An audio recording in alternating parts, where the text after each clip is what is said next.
Para sahabatku yang dikasihi oleh Tuhan, di mana saja berada, mari kita jawab pertanyaan ini bersama-sama.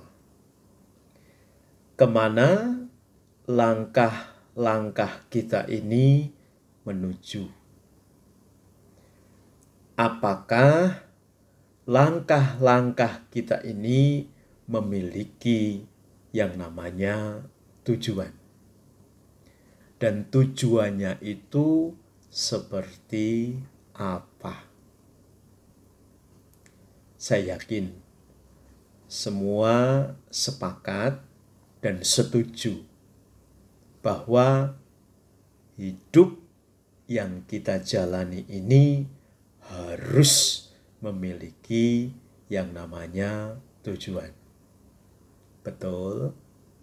Betul sekali.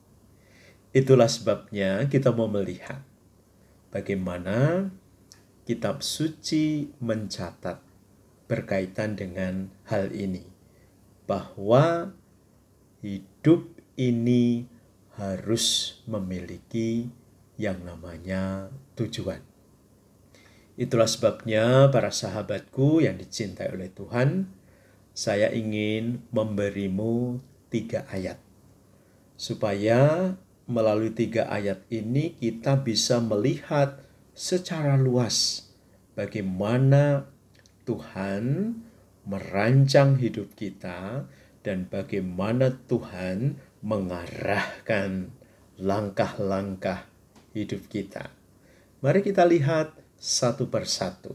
Yang pertama diambil dari kitab Yeremia bab 29 ayat 11. Silahkan dicatat.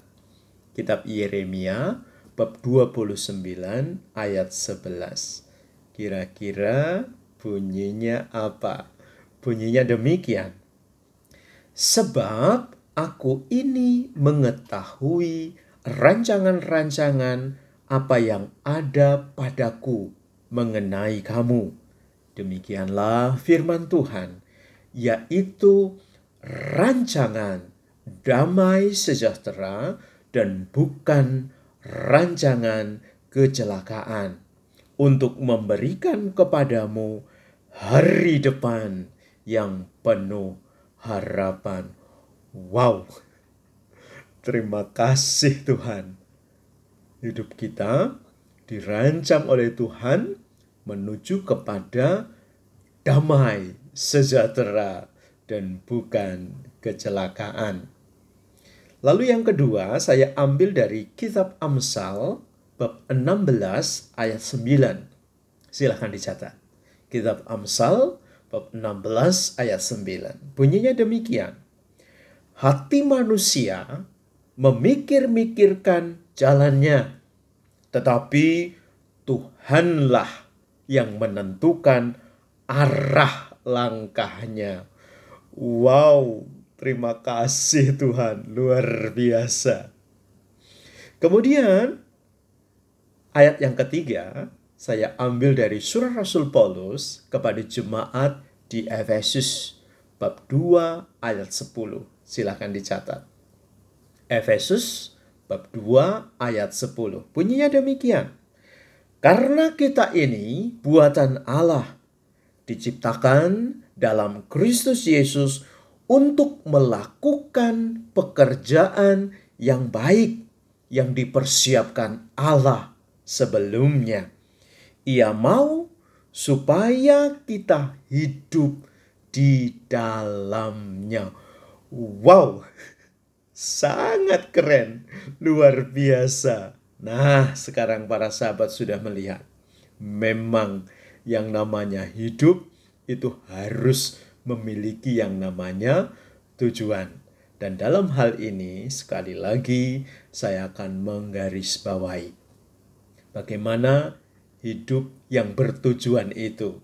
Yang pertama dikatakan adalah hidup kita tujuannya adalah dirancang oleh Tuhan adalah untuk sampai kepada yang namanya damai sejahtera, bukan sebaliknya. hidup yang mendatangkan kecelakaan. No, Tuhan tidak pernah merancang hidup kita menuju ke arah yang itu. Tetapi rancangan yang diberikan oleh Tuhan untuk hidup kita adalah menuju damai sejahtera. Kemudian yang kedua yang harus digarisbawahi adalah bahwa langkah-langkah hidup kita ini diarahkan oleh Tuhan. Itulah sebabnya jangan lupa bahwa di setiap langkahmu sertakanlah Tuhan, sehingga kamu benar-benar merasakan bahwa setiap langkah dari kakimu itu diarahkan oleh Tuhan.